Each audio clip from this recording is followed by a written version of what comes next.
One in a million to one villain. Too hot to be in the kitchen. I'll end up melting the ceiling. I was sure Donald Trump in 2016. Now, I'm not even sure if they're going to let him actually get on the ballot, given all of the charges against him. I don't know how that works. Nobody. Yeah, I know. And nobody wants Joe Biden. Either we're going to get a Joe Biden versus Donald Trump 2.0, or we're going to get, I don't know. I don't see DeSantis doing so well right now. Do the Dems even have candidates? No. We got RFK Jr. and we got Marianne Williams. I think that's her name. She's like the. Never heard of any of them. RFK Jr. is like the son of JFK brother, Robert F. Kennedy. Yeah, he's his son. Okay. Yeah, so that's crazy. But he got like a raspy voice. He's not. I think something happened to him where he can't speak like we do. It kind of sounds like this, like a chain smoker for like 30 years. Like, chain smoker, like Nixon. Yeah. It's very raspy, and it doesn't make well for speeches. I can tell you that much. But Marianne Wilson. Yes, it's not the voice America needs, but the voice America deserves in its time of illness. What's going on over there in Germany? How the politics over there? Like, oh God, because Americans don't pay attention enough. Yeah. Our crazy government pushed a law through that says that 2% of our landmass of Germany is to be plastered with wind turbines. What? Yeah. That's fucking insane. Man. And that's to save the environment. Y'all don't use nuclear over there? We're destroying nature. Y'all not using nuclear over there? Oh no, Merkel shut that down. Oh. Like the nuclear power plants, they were decades overdue. That is out of the question. But they should have built new ones with state-of-the-art technology. The problem is nobody wanted to do that because, for one, if you shut down a nuclear power plant and you deconstruct it, every single part of it, down to the soil it stands on, is considered nuclear waste. So that's expensive. Yeah. Secondly, when you build a nuclear power plant, until it amortizes, meaning until it gets out of the red and starts actually printing money, takes about 10 years. Shit. So that's not an investment you want to make. Hell no. The only country I know can make that type of investment is China right now. Like China, their political class ain't going nowhere, so they can plan long term. Yeah, but I also expect China's nuclear power plants to be just like the Soviet ones that eventually go boom. Yeah, but China's very quick at building shit too. Like China will build a railroad like that overnight, and in America it take us probably 20 years and it still won't get finished. Yeah, but those are two stupid extremes. Do you know about tofu drags? Nah. That is what the Chinese crab material is called, that they build all these skyscrapers and apartment buildings from, and their highways. That is basically crab-like sandstone. Shit. Damn. So imagine you drive on a highway and suddenly a part of it just falls over. Hell no. So yeah, you build it. You build it in a week, but it also only lasts a month.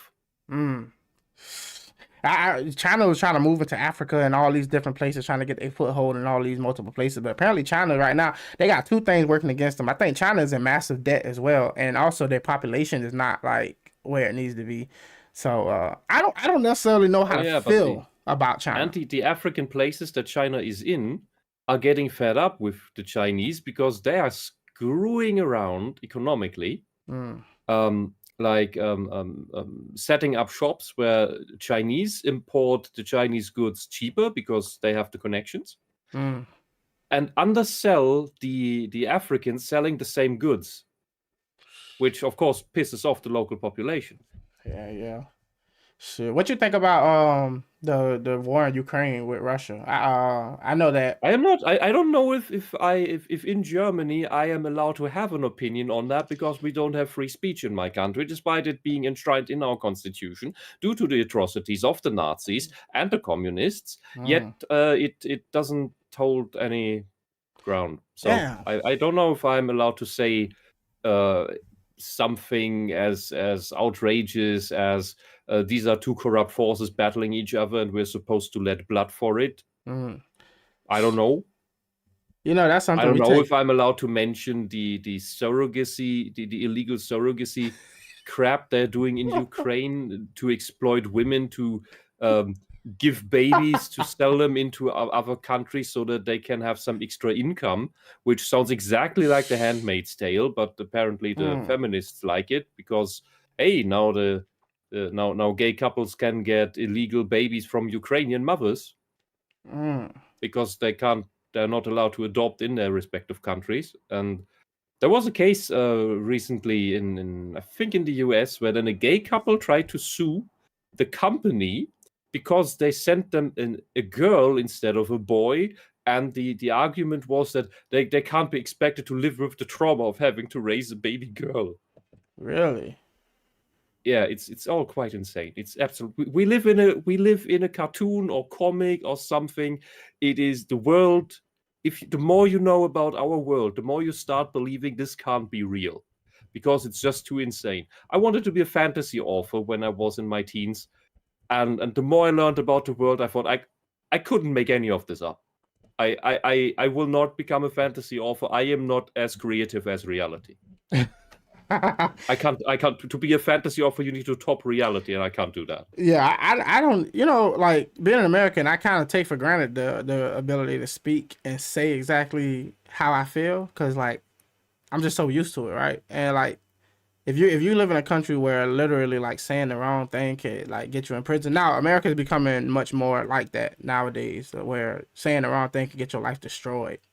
You know, but I think we take that shit for granted. You know. Oh yeah, in Canada you apparently lose your license to anything if you criticize the dear leader Trudeau. Man, I don't know why they keep voting that guy in. Apparently, so many people hate him, but the man is still in office. So he done took all their guns away from him, stripped them naked. Well, he's a socialist. Socialists like to take the guns away from the people they rule over because they don't want a counter-revolution. And only to I think it was Stalin who said, I'm not implying anything, I'm just quoting a socialist from history Yeah. who said it doesn't matter who votes or who has the vote for that in that rule respect. Over because it doesn't matter who votes. It matters who counts the votes. Yeah. I mean, shit. We got that whole election fraud situation going on, but I feel like right now we focus more on what happened in 2020 with the election than we focused on exactly what the hell going on in 2024. Depending on who wins, we're either allowed to criticize the election or not. Exactly. So it's like which should tell you enough of what's going on. Yeah. I mean, I just feel like shit, take it or leave it. I mean, we're gonna see exactly how this play out. I don't really even know what Donald Trump policies are these days, but I mean, he's spending most of his time fighting legal battles. But one thing for sure, once they start locking up political adversaries and stuff like that, who knows what kind of can of worms that opens. Yeah, well, they're trying to bind his energy because if they force him to spend time and energy on that crap, he can't do anything. He can't spend his time on anything that threatens the establishment base. Yeah. And that is the thing that is weird about Vivek Ramaswamy, as you mentioned a bit, because he does come from establishment money and establishment ties. He does criticize some things, but he seems to try to pander to absolutely everyone. Yeah. And he paid to scrub his Wikipedia page from his ties to the WEF and other such things. So I don't know. I would say the vibe it gives me is this guy either was on board with all of that, whether just for personal exploit, but the ties were there. And that means that everything he now says against that globalist establishment, socialist nonsense It can just be to fool the voters. Could be. Shit. I know one thing about it, two things for sure. It ain't changing the outcome of anything at this moment. Like, I think probably 80 to 90% of Americans probably already got their mind made up about this type of stuff. And then I think who we elect as president means more for foreign countries than it means for us in America, honestly. And Yes and no. The world always looks at America's election. yeah, but I mean, America has a lot of influence around the world, and they have probably the president probably has more influence on what happens outside of the country than he has what happens on the inside of the country because we got Congress and all of our rules and laws that kind of restrict him from making massive changes too fast. Whereas he can send a military in somewhere and do all kind of different shit to another country just like that. Yeah, that as well. That as well. The other thing is what I can tell you from the German perspective. That may also give you some insight on how the US works by reflection. And we are basically since around the 2000s, since Gerhard Schröder, a socialist-run country. Because Angela Merkel, while she was in the Conservative Party, is actually a socialist, and she took the conservatism out of the Conservative Party entirely. Well, let me ask you this though, like what?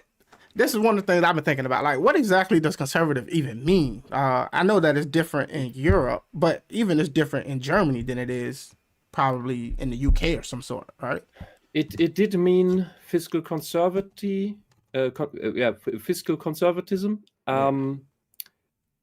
Family values, Christian values to a degree. Basically the general stuff, a bit of law and order, and first us, then others, and what we have now is the opposite of all of that. The Conservative Party does not do any of these things anymore. That is why other parties have sprung up and gained power.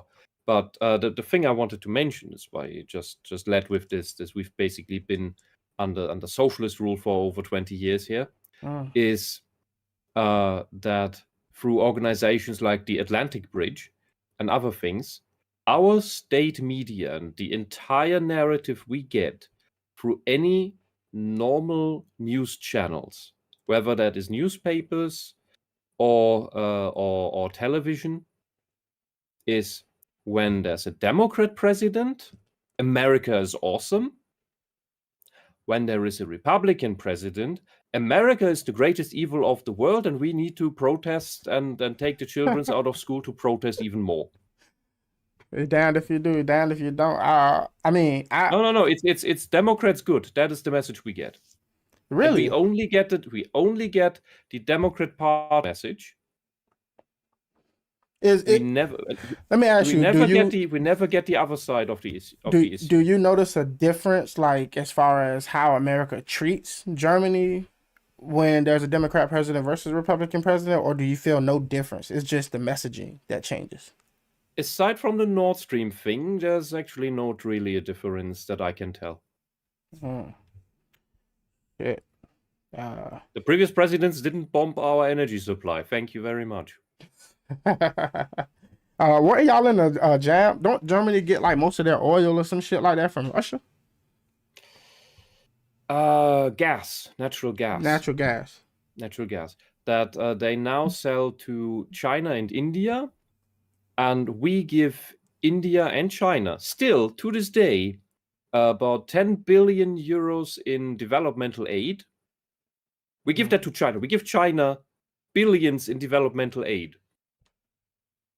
I do not ask for making sense. It doesn't. And these are both countries that have space programs. I don't know why they need developmental aid, but so they get developmental aid from us, with which they buy. You could argue they buy the gas that then we buy from them and ship it around the world through a horrible chemical process that just takes even more, costs even more, and is even dirtier. So that we can still get our gas. And because getting the gas this way is cheaper from the United States, Mr. Biden is happy. Shit. I really don't know exactly if Biden is even running running the show, you know. I Yeah. don't think anyone genuinely believes that anymore. The left has been writing articles where they say, "Oh, I only want him to keep going. I mean, he doesn't even need to do anything. He just needs to be physically present." They basically know what's going on. Yeah, I don't know if you saw the Mitch McConnell. You said you ain't been following politics lately, but Mitch McConnell is freezing. Like they interviewing him and asking him a question, he just blanks out and just loses it. Like, and they keep repeating the question, and he just frozen in place. And I'm like, holy shit. What exactly are we even looking at right now? And then they went and he got checked in at the, like whatever, and they said he was fine. But I'm like, bro, you don't just space out for 30 seconds twice in two different separate interviews and you fine. We for some reason the politicians in our country have found a way to like hold on to power despite anything. And instead of training younger generations to take over, for example, I got a question. Like in Germany, I know that when Mr. H, yeah, the evil guy who did all of that stuff. The painter from the other country. Yes, the guy who they should have just let paint, right?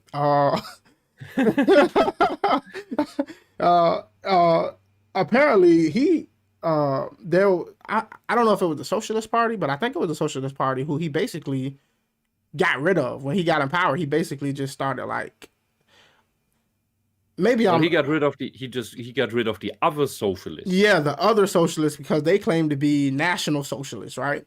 But apparently the socialists made their way back up until this point because they run your country now. The socialists. The thing is, it never went. The red socialism never went away. What people don't forget or don't even know about, East Germany was completely run by socialists. That was part of the Soviet Union. And West Germany still had socialist parties. When the reunification happened, the former Socialist Unity Party, that functions more or less the same way that the China Communist Party works, they weren't imprisoned or anything, or any trials due to human rights violations happened, like the Nuremberg trials. No, they just formed a new party, which was called Voting Alternative Social Justice. Wow. And they then merged with the West German hard socialists into the party that is simply called the left. They just call themselves Die Linke, the left, in capital letters. Do they use the term progressive over there? Yes, of course. That's one thing progressive is just their code word for socialist, so that you don't notice that they are socialists. Yeah. But they mean something. Oh, we're for progress. We don't tell you what progress, but progress. Yeah, I think the word progressive is so misleading because progressing to what? Who determines what progress looks like? Yeah, it's deliberate. And if you look into this whole ideology, it means progress towards the socialist utopia, which is communism. That is where that is where the progress goes to. And anyone who's in the way of that progress is called a reactionary. Because you don't want that. You don't want a utopia, therefore you must be a bad person. I mean, do they even you wouldn't want a utopia? Yeah, but do they even take the time to actually spell out and define exactly what their utopia is supposed to look like? No, they never do. And that's part of the trick. It's like a religion doesn't tell what heaven looks like because it's incomprehensibly awesome. Oh man, like I've always thought about that philosophically. Like, if a person asks me to define conservative philosophy, I don't necessarily have a hard time doing that. But when it comes to like left or progressive ideology or philosophy, I can't really put my finger on it. Even you're not supposed to. You're not supposed to be able to pin it down. That's the whole trick. Again, you can give you two recommendations on if you really want to understand this and get a headache. One is Thomas Sowell, who probably tells you something. The name. Yeah. He wrote a wonderful compilation, a summary of Marxism. It's just called Marxism, Philosophy and Economics. in which he lays out what is claimed and what that means, and you can then judge yourself whether that works or not, and it doesn't. As well as giving some background to the biography of Marx and some basic history of that, and he does it in a very neutral fashion. And that is what I find so great about him. Even though it turns out to be complete bogus, he lets you come to the conclusion yourself.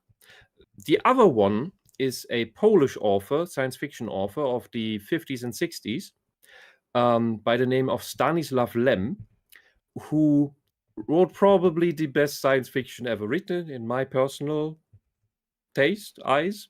But I'm a very weird person.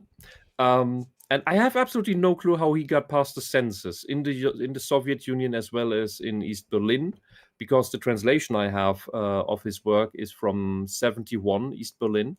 And it is a scathing dissection of all the key socialist beliefs, spun to the infinite conclusion where they lead to, but wrapped in a science fiction story. And the Star Diaries is the key story for that. And if you read the Star Diaries, if you liked Futurama, have you ever watched Futurama? Yeah, here and there. I can never sit down and watch it all the way through, but like I've seen a lot of episodes. Yeah. That kind of that science fiction setting, those robot designs. Yeah. That is Stanislav Lem. Futurama is largely inspired by Stanislav Lem and his type of humor as well. I always wonder the question of like, if AI becomes intelligent, like if we know that AI is conscious, I guess, would it be more responsible if we turned over political decisions to artificial intelligence instead of having like a person leading it? I'm not sure, but well, first off, you must not lobotomize the AI, because if you give it too many ideological constraints, it will shut down because the ideology breaks the logic. Yeah. And if an AI is just a logic operator, and well, if you forbid it to logic, then it can't function. There were some interesting incidents with some of the ChatGPT and other AIs they were trying to set up and put in more of these ideological lobotomizations. And it broke the AI. And to the point that even when they rolled back to older versions where they didn't have the breaking lobotomizations in, it still refused to work. So the thing, somehow, whatever, I don't know how this happened. This is a weird phenomenon. I mean, I think it's the AI refused to work in a previous version. I think it's more so like if you say X equals Y, but X also equals T, it's a logical contradiction. X can't equal Y and X also equal T.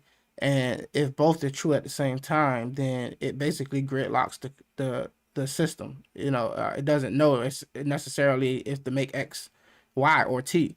So it just does nothing. It could be something of the sort. What probably would happen is you can train one AI system on conservative ideas and policies, and then train the other one on liberal ideas, and then have them compete against each other a million times over and over and over again, trying to hash out between the two what's the best solutions until they come up with some kind of new solutions out of those ideologies they've been given. I mean, the thing is, so the whole ideological battle is bullshit, because that is exactly what an AI should solve, and not through throwing ideology against ideology, but looking at the world as it is and judge it. And they try to do that simply by throwing all the scientific data in that they had. Compile all the scientific data and give us answers. And then the scientists were all shocked because they didn't like the answers the AI was giving, because oh that's sexist. Oh no, we can't have that. You must not give us sexist answers. We don't want to hear that. Give us something that we like. And for that, I can tell you, there's a Zen Buddhist. Well, not anymore. He's passed on by now. Of the name Taizen Deshimura Roshi, Roshi is the title, who summarized socialism in the best way I've ever heard. And that was greedy materialism greedy materialism for emotional comfort. That's why I wonder if the progressives or the socialists will ultimately win. After all of the disappointments of socialist regimes, you would think that at some point people would give up the idea, and yet it persists to this day because ideologically it sounds amazing. Who wouldn't want equality? Who wouldn't want equity? Who wouldn't want all of I don't the want utopia? equity. Equity is horrible. Equity is hell. But young And people, even socialists wrote about equity being hell. That was Carl Vonnegut in his short story Harrison Bergeron, where all the pretty people had to wear masks that make them look ugly, or even had disfiguring surgery, so that the wouldn't want ugly equity. people didn't feel left out. And people who were very athletic had to wear weights that would slow them down. And all of those things. And the intelligent people, they had to have an earpiece that at random intervals would make a screeching noise that would break their concentration, so that they wouldn't outperform the dumb people too much. So everybody could be equal, because you can only be equal with everyone by pushing everyone down, because you can't uplift everyone. Yeah. True. That's the whole thing. I'm sorry I'm talking so No. I think like a lot of people have the hope that artificial intelligence will create enough abundance that where everybody will somehow have all of their needs met. But the issue, I thought resources are limited. Where does this abundance come from all of a sudden? exactly, that's what I was getting to. Is like, well, if we had the abundance before, then abundance should have never been the issue from the get go. But yet, one thing about it, that the goal shift, they keep shifting the goalpost, and it's never enough. Or it's funny how they'll do a bait and switch. That's why they refuse definitions. That's why they refuse definitions about their goals, about their ideology, about the utopia, about, and that's why when you don't have these definitions, you can never say when it's too far, because it is never too far. That is why Stanislav Lem wrote his stories with, if you bring this idea to the infinite, if you play this out into the infinite again, over and over and over again, what do you get? And he did this with cult indoctrination. He did this with body modification, with mind modification. He did this with he also had a story about when do you magically transform into the new thing? That's a question you're not allowed to ask. It just makes your sentence in the gulag worse. Yeah, there's no clear indication of when you've arrived. It's kind of like trying to separate the neck from the head. Yeah, you never will. You never will. It's a scam. Yeah. It's like a cult that tells you of salvation. Just do the work hard enough for our dear leader, and you will ascend. Yeah, when will that happen? Oh, don't ask. It'll come. Well, how intentional? Maybe not in your lifetime. Maybe in 10 lifetimes. How intentional do you think it is? Like, do you think that the people are nefariously carrying these ideas forward, even though they know they won't work, or do you think they're actually convinced of their ideas? And despite the further to the bottom you go, the more you have people who don't know and don't understand, and they many of them have their hearts in the right places, and they want to do the right thing, but they only understand emotional arguments. That's why they follow it. Yeah. The further higher up in the chains you go, the more you will meet not simply narcissists, but outright psychopaths and competent psychopaths. And they know it's a scam. They know it is only redistribution of power and wealth upwards towards them, the top socialists. And socialism isn't even its oldest form. That's really just what it calls itself for the past 200 years. Because you can go through, there's a rabbi by the name of Moses Maimonides who wrote a book called The Guide for the Perplexed in the 12th century. And he complained about these people and their tactics. And in China, in the 2nd to 6th century BC, You have Confucius and Lao Tse and the other scholars of that time Yeah. complain about so-called dialectic sophists who, when they get into government, they just create confusion in the government and lead to policy that is harmful for the people. Mm. Does that sound familiar? Yeah. I wonder, have we reached our political limitations when it comes to like new ideas of how to form or organize societies? Because you would think that somebody would have come up with an alternative besides socialism, or some of the ones we tried in the past at this point. If democracy and capitalism is not the best form, and we know socialism or communism isn't, then what is? Is there an alternative? I haven't seen anybody produce any alternative forms of thinking when it comes to how to organize political capital and things of that sort. I don't think the ideas are exhausted, but we cannot come up with any and cannot try out any as long as we keep running in this circle of that socialism traps us in, Yeah. where it defines capitalism is bad, so you must vote us, or the capitalism, and the capitalism is defined by us. And when we are in power, we do the actual things that we criticize the capitalism of. We need to get out of that trap. Yeah. And of course, getting out of a trap like that, a circular trap like that, is almost impossible. I think that So the hard thing is, we must do with all of socialism what we did with the Nazi ideology, which is educate about it in full, in school, and the Democrat Party, all the socialist parties over here in Europe, the Green parties, they will never want to let that happen. That is why they keep control of the education sectors. The yeah. conservative parties, the first thing is the conservative parties, the Republican Party and such, they need to take control of the education sector. The conservatives need to become teachers and replace the socialist teachers.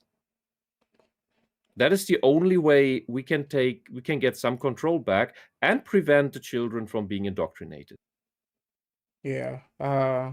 Well, I think the issue which America faces with that is, how do you necessarily go about that without prohibiting certain types of speech or by denying certain types of people in certain positions? You know what I mean? Yeah, the thing is, right now, the socialists are exactly doing that. They are preventing speech. They are preventing people from getting into position because that is what they always do. They only call for free speech and all of these things while they are the underdogs, because that's how they get into those positions, Yeah. by exploiting our generosity and our goodness and our principles. Yeah. But socialism must be fought just like the Nazis were fought, tooth and nail in every institution. And this is a very gruesome thing to say.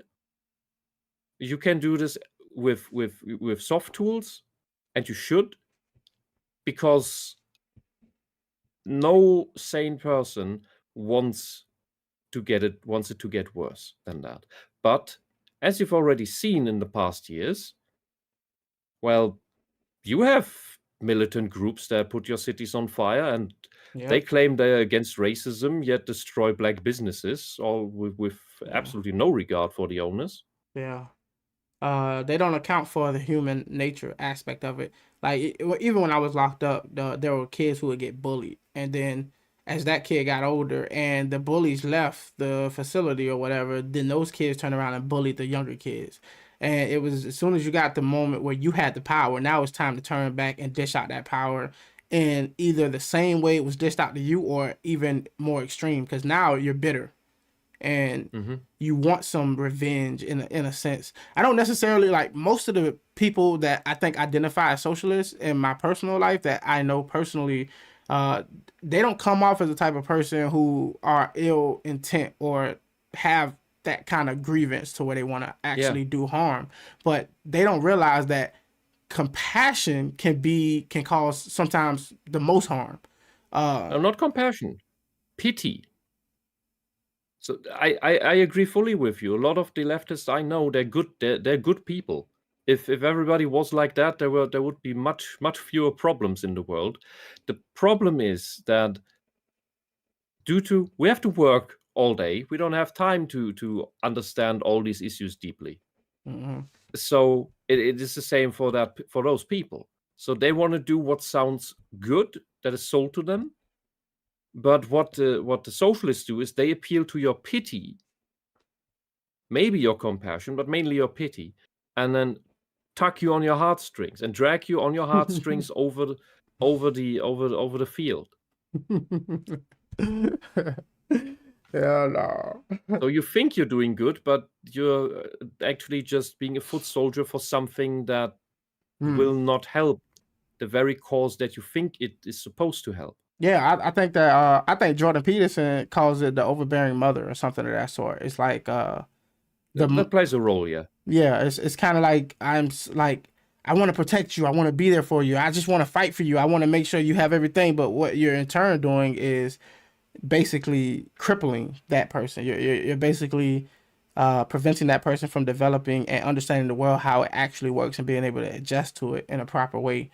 That's why you got so many men nowadays who don't necessarily know how to be men.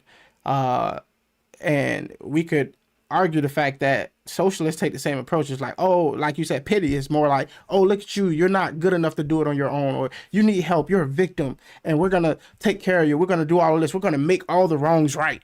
And what you end up doing is creating a society of people who feel entitled or feel as if like everything is supposed to work out the way that they want it to. Things are supposed to be handed to them instead of working hard for it, applying yourself, understanding that you're not always going to get a yes, you're going to get a no sometimes, and you got to deal with that and adjust. Those make strong citizens, and they don't want you to be strong. They want weak citizens to rely on them. Yeah, exactly. Yeah. Anything else, man? Exactly. Anything else before I get back to this video? Yeah, and they do the very same thing here. And just because I think Dave Gammon in the chat might have misunderstood me, or maybe the mic cut off. Okay. America is only in the German press. America is only described as the greatest evil ever when a Republican president is in power. When a Democrat president is in power, America is the awesomest things ever. Yeah. That's all. That's all we get. I think we need to pay more attention to that. If you don't know English, you don't know more about America than that. Yeah, I think we need to pay more attention to what foreign governments or foreign news media is saying about America, and kind of see what the perspective is from the outside. And yeah, you learn a lot about your own country by doing that. Yeah, man. I appreciate you coming on and chatting with me. It's great. Sure thing. I hope I didn't take up too much. I'm chilling, man. And I get into talking rants. It was good though. Quickly, I hope I didn't drive off your audience. It was good though. Like I'm here to chill. That's why I added this feature so that people can join in. You got chill and talk about politics. Yeah. That's difficult. That's really difficult. Yeah, I spent like at least like 2 weeks setting this whole thing up. Trying to, I had to learn what I can do and can't do. I'm still learning on how to operate OBS fully, but so far I think I got a solid foundation enough for me to live stream. So yeah, but I appreciate you coming on, man. Feel free to jump in anytime. I got to figure out how to get notified when somebody join my waiting room, so you ain't just sitting there and I'm running my mouth on screen before I let somebody in. But hopefully I can get my moderators to start doing that. Yeah, how many monitors do you have? Let's see. How many mods do I have? Let's see. That's not too hard to figure out. Nah, I'm about to look right now. Computer screens. Right now I got 6. I got. Oh wow. Yeah. Wow, I am envious. That should be enough to have an eye on on Discord. Yeah. The thing is, I gotta be more active on Discord because Well, for this, you just need to keep an eye in the corner of whether someone's in the waiting room. Yeah, I'm gonna work on it, and yeah, I get the flow of things. But yeah, I'm chilling, and this is kind of what it's like. I wanna, I don't know, the stream of Destiny. A lot of streamers do this type of stuff, so I'm trying to try that out. But Appreciate you coming on, brother. I'm gonna watch this video and we're gonna move on from here. But Yeah. good chat. All right. Have a good time. Have fun, and have a good night afterwards. All right, brother. You enjoy your night as well. I'll be talking to you soon. Thanks for watching. If you enjoyed the video, subscribe for more. If you would like to get access to exclusive content, consider becoming a member or a patron at patreon.com/The Hobby Lobby. You can also continue the conversation by joining the Hobby Lobby Discord. You can find all the links in the description below.